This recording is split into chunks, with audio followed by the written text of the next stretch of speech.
ताड़ू? हम कहीं घूमी, तोरा से का मतलब? अरे देखा ताड़ी बहुत घूमा ताड़ू। और हई का हई गोदना ओदना टैटू उटू कहाँ सब बनवा ताड़ू? हम चाहे गोदना बनवाई चाहे टैटू बनवाई, तोहार का जात बा? अच्छा ये बात है। हाँ तो ला है सुना। सुनावा। गोरिया कहाँ गोदौलू हो, गोरिया कहाँ गोदौलू, ढोली पर गोदनवा जान मार लागेला।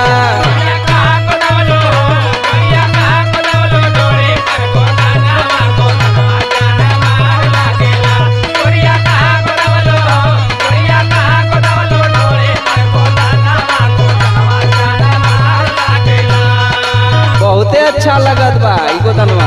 अच्छा सुना हमार बात।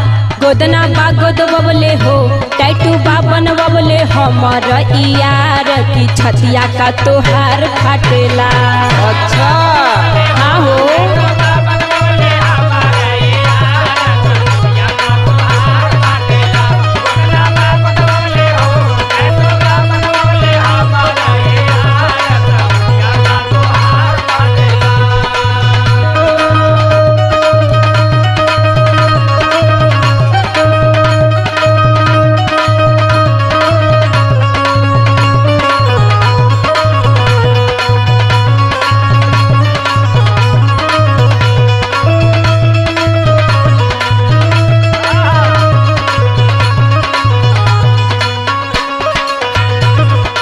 बोल का बताबू, हम देखम नहीं है। देखी के का करबा?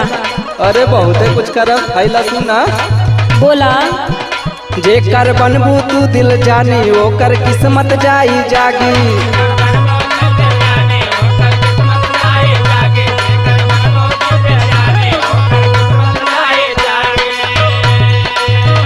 तो के काके हो किडनैप, मनवा करे लेके भागी।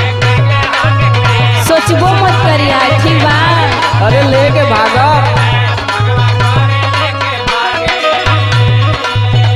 सुना ताड़ू ना? हाँ सुना तनी, बोला। बहुत जल्दी लेके भागब। जेकर बनबू तू दिल जानी, ओकर किस्मत जाई जागी। तो के काके हो किडनैप, मनवा करे लेके भागी।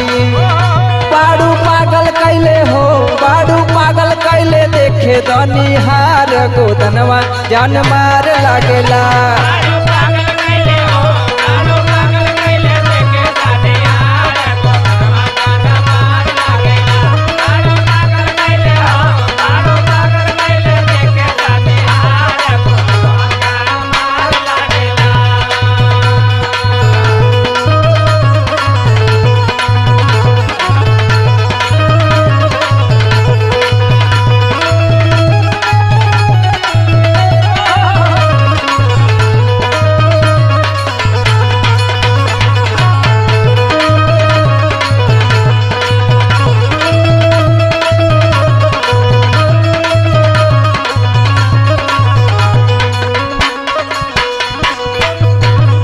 कुछ ना बोला तारा? तो के बुझाता कि ज्यादा बोला ताड़ी?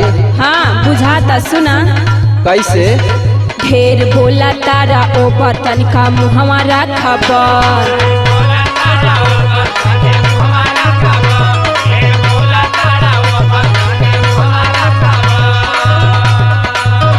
हमारा उल्टा पुल्टा बात बबुआ नहीं खे हो पसंद। अच्छा उल्टा पुल्टा गोदना गोदवा ले लो तब ना।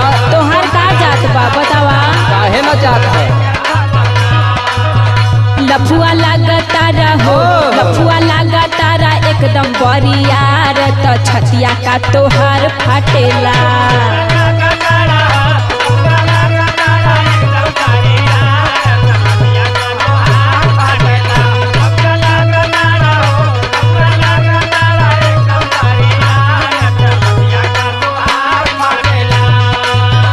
गोरिया कहाँ गोदौली, ढोली पर गोदनवा जान मार लागेला। गोदना बा गोदबले हमारा यार, तो छतिया का तोहार फाटेला। गोरिया कहाँ गोदौलू, ढोली पर गोदनवा जान मार लागेला। गोदना बा गोदबले हमारा यार, तो छतिया का तोहार फाटेला। गोरिया कहाँ गोदौलू, ढोली पर गोदनवा जान मार लागेला।